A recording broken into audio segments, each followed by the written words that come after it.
নামাজের মধ্যে বিভিন্ন কথা স্মরণ হলে যা করণীয়। আপনার জন্য 4টি পরামর্শ। নামাজ আল্লাহর সাথে বান্দার যোগাযোগ ও নিবিড়তম সম্পর্ক তৈরির অন্যতম মাধ্যম। বান্দা যখন নামাজ আদায় করে তখন তার সাথে আল্লাহর একান্ত আলাপন হয়।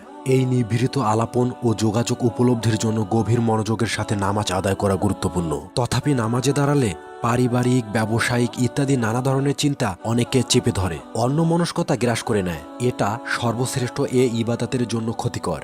থেকে উত্তরণের জন্য তাই নিবন্ধে মনোযোগের সাথে নামাজ আদায়ের 4টি পরামর্শ সংক্ষেপে আলোচনা করা হবে ইনশাল্লাহ। 1. সচেতন থাকা। আপনি যখন নামাজের জন্য দাঁড়াবেন তখন আপনি পূর্ণমাত্রায় সচেতন থেকে নামাজ আদায় করুন। নামাজের মধ্যে প্রতিটি পদক্ষেপ আপনি স্মরণ করুন যে কি কারণে, কোন উদ্দেশ্যে এক সর্বশক্তিমান সত্তার সম্মুখে আপনি দাঁড়িয়েছেন।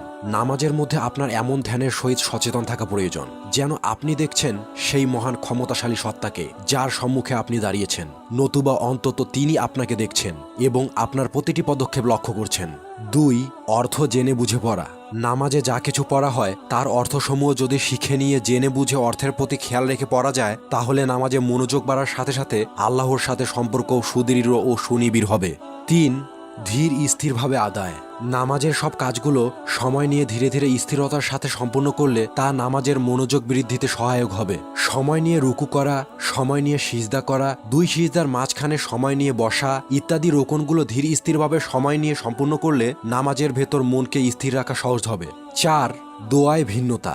নামাজের দোয়া সময়ের ভিন্নতা নামাজে মনোযোগ ও আকর্ষণ বৃদ্ধির জন্য সহায়ক একটি উপায়।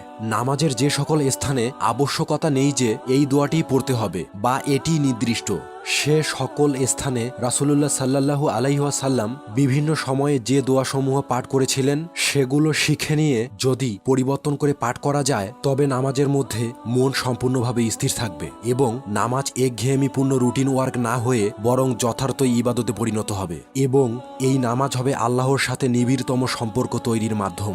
আল্লাহ আমাদের সঠিকভাবে নামাজ পড়ার তৌফিক দান করুন। আমিন।